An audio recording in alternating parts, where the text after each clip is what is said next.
दर्शकों नमस्कार। प्रयाग की धरणी से महाकुंभ की 12वीं वर्षगांठ जो कि 144 वर्ष बाद हमारे समक्ष उपस्थित हुई है।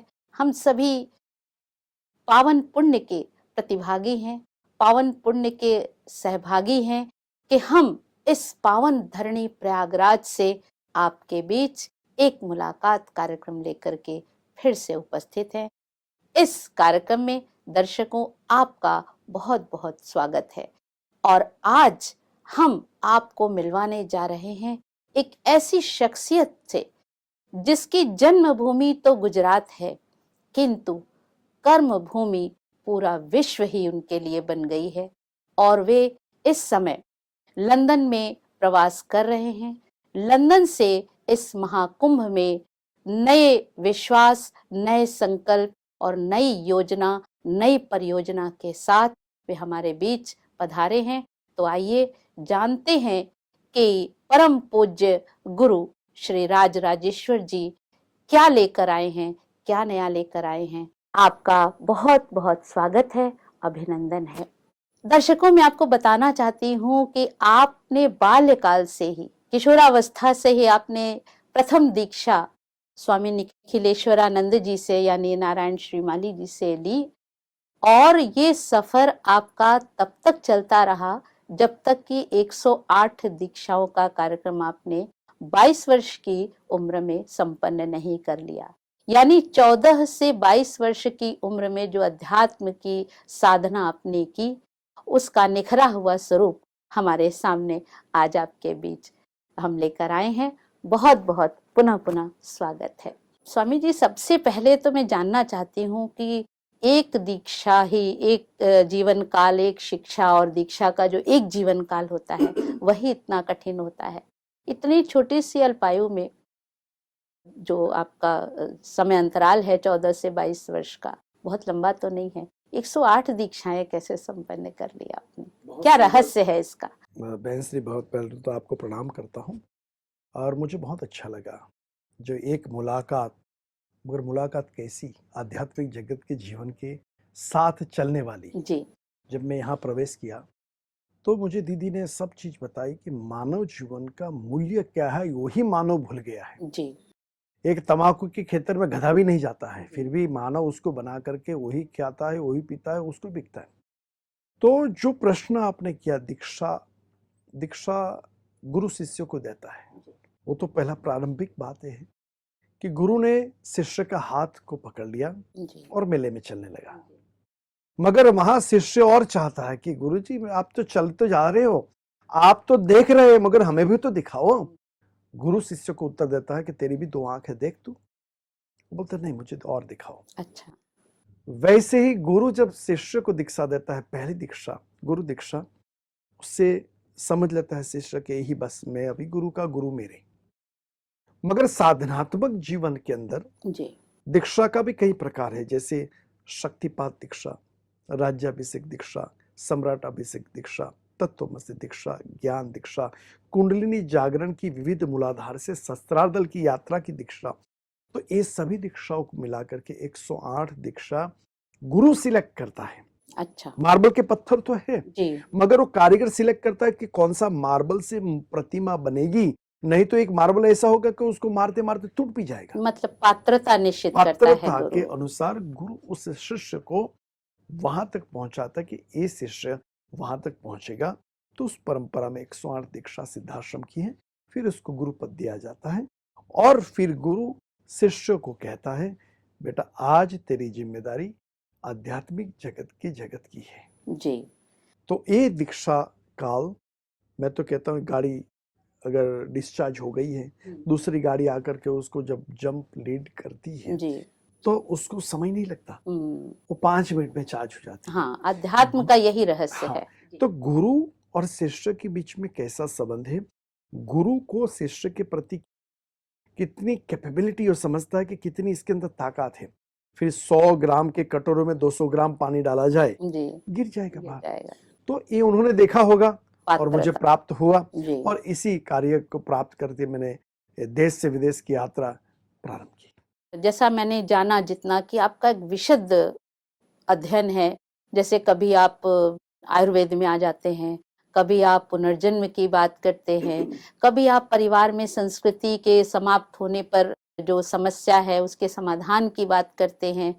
तो इस महाकुंभ में जो प्रयाग धरणी पर ये 2025 का पूर्ण महाकुंभ है, इस पर कुछ नया क्या लेकर आए हैं?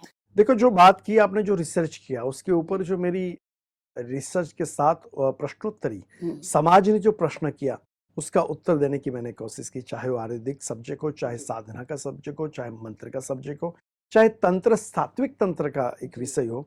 तो हर विषय को मैं कोशिश करता हूं कि मैं कुछ पहले रिसर्च करूं, फिर उसको अपनाऊं, उसके बाद समाज को सिखाऊं। मगर आपने जो प्रश्न कहा कि महाकुंभ में हमने इस बार क्या नया किया है, जी, देखो, महाकुंभ एक ऐसा पर्व है, हजारों ऋषि मुनि तपस्वी आकर के इस पॉजिटिव एनर्जी को प्राप्त करते हैं, बिल्कुल। और सामान्य मानवी आकर के गंगा में त्रिवेणी में डुबकी लगा करके स्नान करके आनंद की प्राप्ति करता है कि हजारों करोड़ों संतों का आशीर्वाद वहां पड़ा हुआ है। बिल्कुल। दूसरी बात यह है कि हम यहाँ कुछ नया ये कर रहे हैं कि जो हमारे धर्म का एक प्रतीक है, हमारे धर्म की प्रतीक है ध्वजा। किसी भी मंदिर में चले जाओ, हाँ जी, अपने विशेष की ध्वजा। बिल्कुल बिल्कुल। तो ध्वजा ही, जैसे महाभारत के युद्ध में भगवान कृष्ण ने भी रथ के ऊपर हनुमान जी की ध्वजा लगाई, बिल्कुल। तो हमारे गुरु वंदना मंच जैसे एक सिद्धाश्रम की संस्था हमारे गुरु परंपरा से मिली, और गुरु परंपरा की संस्था को मैंने सिद्धाश्रम शक्ति केंद्र के रूप में देश विदेश में स्थापित की। मगर हमारे गुजरात के डीजी वणजारा साहब जी, जो अभी तक पूर्ण रूप से समाज को, देश को बचाने की पूरी उन्होंने जिंदगी लगा दी, मगर उन्होंने सोचा कि अभी संतों के लिए हम क्या करें, तो उन्होंने गुरु वंदना मंच स्थापन किया। क्या अवधारणा है गुरु वंदना मंच की, इसके पीछे क्या है? उसकी क्या है कि हर संत एक मंच पे रहे, जी, एक प्लेटफॉर्म पे रहे, क्योंकि आज देखो हर व्यक्ति एक दूसरे की टांग खींचता है, हर व्यक्ति सोचता है मैं ही महान हूं, हर व्यक्ति यही सोचता है कि हमारा ही संप्रदाय बड़ा है। तो चलो सबसे बड़ा, जैसे आपकी माँ आपको प्यारी है तो मुझे माँ मेरी प्यारी है, तो हर व्यक्ति की माँ प्यारी है, हम किसी को ऊपर नीचे नहीं कर सकते। मगर गुरु वंदना मंच के माध्यम से भाई सभी को एक प्लेटफॉर्म मिले, नंबर 1। नंबर 2 कि हम, राज्य सत्ता तो है, उसमें धर्म सत्ता थी पहले तो थी। और हम देखिए, जैसे हम लोग ये भी पढ़ते हैं कि राजा दशरथ रहते तो महल में थे, लेकिन जब उन्हें कोई सलाह लेनी होती थी, कोई राजकाज संबंधी कोई विशेष उपाय करना होता था, तो वो स्वयं महर्षि वशिष्ठ को आमंत्रित नहीं करते थे, स्वयं जाते थे और कुछ दूर पे रथ पीछे छोड़ करके और फिर पैदल जाते थे।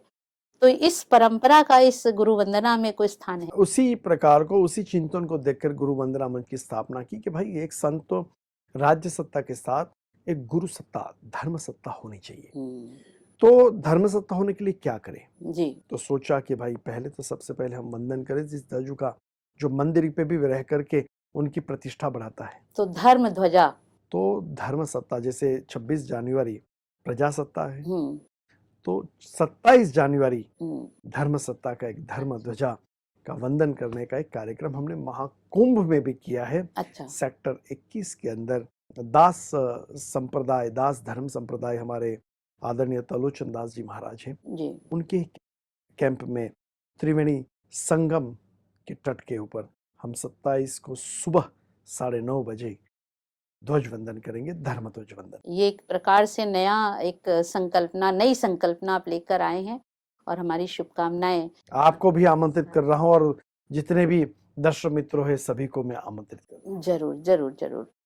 तो ये जो गुरु वंदना मंच है, इसके आगे की संकल्पना और इसके एक्शन ऑफ प्लान एक्शन क्या है आपके? इसका प्लान ये है कि जो भी संत जुड़े वो एक संकल्प लेके जुड़े कि 27 जनवरी हम भी एक ध्वज वंदन करें। हम राष्ट्र ध्वज वंदन तो करते हैं, मगर धर्म का भी ध्वज वंदन करें, जिसके माध्यम से राज्य सत्ता, धर्म सत्ता का एक समन्वय हो। जैसे हमारे यहाँ परंपरा है, ब्रह्मा कुमारी संस्थान में हम शिवरात्रि पर या विभिन्न मुख्य मुख्य अवसरों पर हम ईश्वर के परमात्म ध्वज का वंदन करते हैं और आरोहण करते हैं, उसे फहराते हैं। तो हमारे यहाँ भी ऐसी संकल्पना है, जैसे आज आप यहाँ हमारे ब्रह्मा कुमारी पांडाल में आप पधारे हैं, तो आप इस संस्थान के बारे में आपने क्या विशेष अनुभव किया? इस संस्था से तो मैं कई सालों से परिचित हूँ। जी। इंग्लैंड में सिद्धाश्रम होने के नाते वहाँ मैं दीदी जी से भी मिला हूँ, दादी माँ से भी मिला हूँ, जी। शिवानी जी से भी मिला हूँ, अच्छा। और ब्रिटिश पार्लियामेंट में उनको हमने संस्था के माध्यम से एक अवार्ड भी किया था। हाँ जी, हाँ तो बड़ा परिचित है। जी। और उनका एक सबसे अच्छा काम है कि जो शक्ति है, नारी शक्ति है, महिला शक्ति है, वो क्या कर सकती है, उसका एक शुद्ध प्रमाण पत्र देखना है तो ब्रह्मा कुमारी के पास। बहुत सुंदर। ठीक है, हाँ। पुरुष तो है, मगर शास्त्रों में दुर्गा कही गई। दुर्गा का मतलब अष्टगुणा, अष्टभुजाली। जो व्यक्ति एक काम करता है तो शक्ति रूपी दुर्गा 8 कार्य करती है, 8 प्रकार के कार्य कर सकती है। वो कार्य की क्षमता सिर्फ नारी के अंदर है। मल्टीटास्क। पिता को बोलो बच्चे को संभालना है और काम भी करना, तो नहीं कर पाएंगे। वो कहेगा कि मैं काम करूं कि बच्चे को संभाल, तो माँ काम भी करेगी, बच्चों को भी संभालेगी, समाज को भी संभालेगी, परिवार को भी संभालेगी, व्यवहार को भी संभालेगी। बिल्कुल। और अब तो अर्थ को भी संभाल रही है पूरा पूरा। अर्थ तो मेरे ख्याल से कई बार तो आप देखा जाए तो पुरुष से भी ज्यादा अर्थ को संभालती है। बिल्कुल संभाल। तो वो पुनः प्रमाण पत्र अगर लेना है तो हमारी ब्रह्मा कुमारी एक संस्था के माध्यम से बहुत अच्छा एक संदेश जाता है कि भाई नारी शक्ति क्या नहीं कर सकती, सब कुछ कर सकती है नारी शक्ति। स्वामी जी, आज की जो सिनेरियो जो बन रहा है, जो दृश्य परिस्थिति बन रही है, वहां पर हम देखते हैं कि जो हमारी नई पीढ़ी है, जो बच्चे हैं जो आ रहे हैं, जैसे मेला है, कुंभ मेला है, घूम तो रहे हैं बच्चे, आनंद ले रहे हैं, दुकानों का आनंद ले रहे हैं, प्रदर्शनियों का आनंद ले रहे हैं, लेकिन मेले तक ही सीमित रह जा रही है चीजें। जो संस्कार है, जो दृढ़ता के साथ बीज अंदर जाना चाहिए, जैसे उन्हें हमने धर्म ग्रंथों के बारे में उन्हें नहीं पता है, गीता रामायण इत्यादि के बारे में, बहुत सारे पात्र के बारे में वो नहीं जानते हैं या उसके रहस्य नहीं जानते हैं क्योंकि संस्कृत नहीं है उनके पास। तो ऐसी पीढ़ी के लिए आप क्या उपाय बताएंगे? सबसे पहले बहन श्री, तो मैं एक ही बात करूंगा कि लोगों को पता ही नहीं कि मेला क्यों हो रहा है। जी। सबसे पहले तो मेला की उत्पत्ति कहाँ से हुई वो भी पता नहीं है, और दूसरी बात तो ये कि इतने साधु संत नागा बाबा आके करते ही क्या, ये सब चीजें जो है उसका भी जानना बहुत जरूरी है। तो दर्शक मित्रों, यहाँ मैं एक चीज बताऊंगा कि बहन श्री ने बहुत सुंदर प्रश्न किया। समुद्र मंथन हुआ, समुद्र मंथन के अंदर देवी देवताओं में भी एक पॉलिटिक्स बनी कि जाओ भाई हम समुद्र मंथन करते हो, समुद्र मंथन में से सबसे पहला निकलेगा अमृत और हम पी लेंगे और अमृत तत्व की प्राप्ति हो जाएगी। संधि ही इसीलिए हुई, वहां से स्टार्ट हुई। हाँ जी। तो अमृत तत्व की प्राप्ति होगी गए, मगर भोलेनाथ को इनवाइट नहीं किया। निकाले समुद्र मंथन तो हुआ, सबसे पहला निकला जहर, और फिर सोचा कि हम तो ये कैसे पी पाएंगे। भगवान भोलेनाथ को निवेदन किया, आए भगवान भोलेनाथ ने सारा जो हलाहल कंठ में धारण किया, इसलिए भगवान श्री को नीलकंठ कहा गया। इसके बाद जो समुद्र मंथन के बाद जो कई 84 प्रकार के रत्न निकले, और उसमें ऐरावत हाथी लक्ष्मी निकली तो विष्णु जी ने लिया, सब चीज निकली, मगर जब अमृत का घड़ा जब निकला तो राहु ग्रह जो था वो अपने आप में उसी देवता का स्वरूप लेकर के उस पंक्ति में बैठ गया। उसने कलश की प्राप्ति की। प्राप्ति करने के बाद बूंद तो ले ली अमृत, तो फिर पता चला तो ये तो वास्तव में ये तो राक्षस है। तो भगवान विष्णु ने उसी चक्र को उनका मस्तक को छेद दिया, काट दिया। तो उसमें 2 पार्ट हो गए। मस्तक का जो भाग है वो मस्तक का भाग हो गया राहु ग्रह, शरीर का पार्ट हुआ केतु ग्रह। पहले तो ये बच्चे जाने के भाई राहु केतु है क्या। दूसरी बात, कलश को लेके चले गए, देवताओं ने धारण किया, और फिर कलश को पृथ्वी पे रख दिया, छोड़ दिया, या तो फेंक दिया कहो तो। कलश से फरियाद की कि मेरा अगर अस्तित्व नहीं होता तो आप अमृत की प्राप्ति जो की वो कैसे संग्रहित करते, तो मेरा क्या कसूर, आपने तो यूज एंड अब्यूज कर दिया। तो सारे देवताओं ने मिलकर के कहा ठीक है, जहां सनातन और हिंदू की पूजा होगी कर्मकांड में सबसे पहले कलश की पूजा होगी, इसलिए कलश का स्थापन होता है। अच्छा, ठीक है, बहुत सुंदर कथा आपने बता दी। तो एक संस्कृत हम बच्चे को पूजा में बैठाते, पाठ में बैठा, पता नहीं, हाँ पंडित जी ने कहा सारे सिंबल सब प्रतीक तो बच्चे जानते हैं, स्वस्तिक भी जानते हैं, कलश भी जानते हैं, लेकिन क्यों? हाँ क्यों, तो ये हो गया कलश की बात है। अभी बात हुई कि आजकल आधुनिक जमाने में गूगल की बातें आपने की, तो 4 इंच का मोबाइल के अंदर आप पूरी दुनिया ढूंढते हो और मिल जाती है। भगवान ने 5.5 फुट का ये मोबाइल जो बनाया है, उन्हें तो 4 इंच का मोबाइल बनाया, तो 4 इंच का मोबाइल बनाया, आप उसको फॉलो कर रहे हो, मगर भगवान ने जो मोबाइल बनाया उसके अंदर इतने सेंसिटिव एप्स डाली है, मूलाधार, शस्त्रादल, स्वादिष्ठान, सात जितनी चक्र हाँ पूरा 7 डाल चक्र दिए। की पूरी एप्स डाली है। कभी उनका उपयोग किया? नहीं। पहले बच्चे स्कूलों में जाते थे, कैलकुलेटर का यूज नहीं करते थे, टीचरों दो झापट मार के पढ़ाया था, मतलब बोला 12 टाइम्स 12 क्या होता है। आज तो मोबाइल निकाला करके, तो यानी कि यांत्रिक हो गई सब। हाँ, तो सब यानी चीजें कि यंत्र चालित हो ज्ञान गई। और विज्ञान, जी। मैं ज्ञान का भी विरोधी नहीं और विज्ञान का भी विरोधी नहीं। ज्ञान है तो विज्ञान की आगे बढ़ती होती है, ज्ञान है तो विज्ञान, और विज्ञान नहीं होता, आज ये कैमरा नहीं होता तो समाज के ऊपर हमारी बात कौन सुनता। तो ज्ञान और विज्ञान सिक्के की एक दो बाजू है जी। तो आपके संदेश में मूलतः मैं यही कहना चाहूंगा, ज्ञान का भी उपयोग करो, विज्ञान का भी उपयोग करो, मगर लिमिटेशन से। जी। जिसने इस शरीर बनाया उनका भी ध्यान करो, तो आपकी ऐप चार्ज होती जाएगी। बैटरी को चार्ज बैटरी करना को बहुत चार्ज करने जरूरी के है। लिए आपको जी। चार्जर चाहिए, हम्म। तो शरीर को चार्ज करने के लिए ध्यान का चार्जर चाहिए, और वो अगर आपके पास है, वो आप गुरु के पास ही प्राप्त कर सकते हो। वहां गूगलनाथ भगवान, गूगलनाथ बाबा कुछ नहीं करेगा, वहां गूगलनाथ बाबा आपको इंफॉर्मेशन देगा, मगर गुरु के पास जाकर के उस चेतना को प्राप्त कर सकते हैं। जैसे कि त्रिवेणी संगम में स्नान करना है, तो आप बड़ी स्क्रीन लगा दो, त्रिवेणी संगम आ जाएगा, मगर क्या उसके टीवी में घुस के स्नान कर पाओगे क्या? तो वहां जाना पड़ेगा, वहां उस चीज को अचीव करना पड़ेगा। वैसे ही ज्ञान जो प्रभु ने, शास्त्रों ने, संतों ने जो दिया है, आज ब्रह्मा कुमारी की बात करें तो कितनी बहनें रात दिन कार्य कर रही है, बिल्कुल।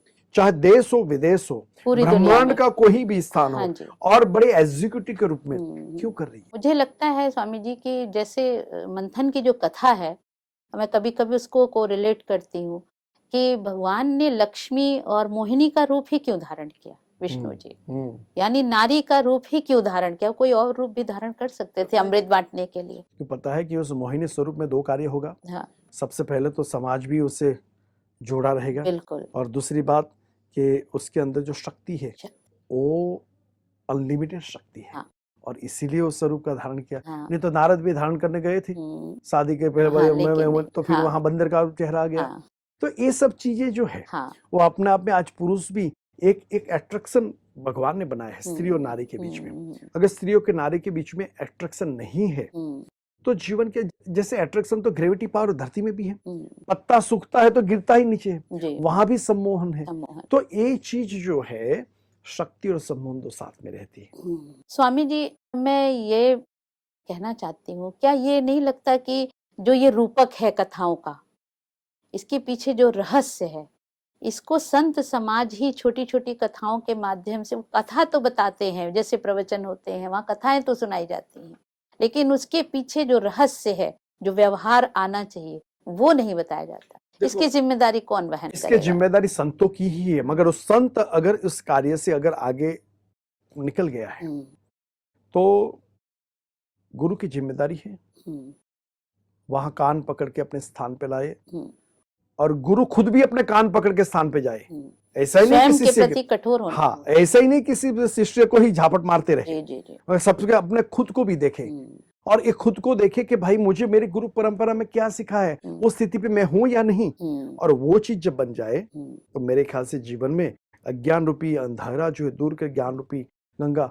अंत में इतना ही कहूंगा, आप कथाओं में ज्ञान की प्राप्ति करो, उससे भक्ति बढ़ेगी, मगर ध्यान की प्राप्ति करोगे तो शक्ति बढ़ेगी। बिल्कुल, भक्ति और शक्ति का समागम करने के लिए ही, उसे प्राप्त करने के लिए ही ये महाकुंभ, इसलिए महाकुंभ में हम चर्चा कर रहे हैं। तो दर्शकों, जैसा अभी स्वामी जी ने बताया, 4 पंक्तियां मैं कहना चाहती हूँ।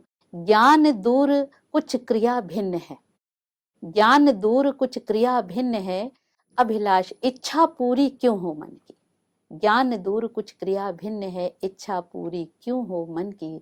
एक दूसरे से अलग थलग हैं, अभिलाषा कैसे पूरी हो जीवन। यानी ज्ञान और क्रिया दोनों का जब सामंजस्य होगा, तो आपने जैसा कहा कि गुरु वंदना मंच है या धर्म ध्वजा की धारणा है, ये सारे जो हमारी संकल्प है, जो विश्व गुरु बनाने की जो परंपरा है और उसके लिए जो प्रयास चल रहा है, वो कभी ना कभी जरूर सफल होगा। आपको भी स्वामी जी, कोटि आप कोटि प्रणाम अपना आपको भी। अमूल्य समय लेकर के निकाल करके इस एक मुलाकात कार्यक्रम में पधारे, आपका बहुत बहुत खूब खूब धन्यवाद दीदी। हार्दिक आभार है। तो दर्शकों, देखा आपने, कुछ पंक्तियां कहना चाहती हूँ इस अवसर पर जो स्वामी जी ने कही। ज्ञान दूर कुछ क्रिया भिन्न है, इच्छा पूरी क्यों हो मन की, एक दूसरे से मिल न सके, अभिलाषा कैसे पूरी हो जीवन की। यानी ज्ञान तो है, किंतु भक्ति के साथ शक्ति का समन्वय, ज्ञान के साथ अध्यात्म का समन्वय हो तो ही कोई भी जो योजना है वो साकार मूर्त हो सकती है। तो गुरु जी हमारे बीच नए संकल्प लेकर आए हैं, गुरु वंदना मंच, और उसके साथ धर्म ध्वजा लहराने आए हैं। तो दर्शकों, इस तरह के कार्यक्रम में जुड़े रहिएगा हमसे। फिर आपके साथ प्रस्तुत होंगे एक मुलाकात कार्यक्रम में, एक नई सोच, एक नई शख्सियत, एक नए व्यक्तित्व के साथ।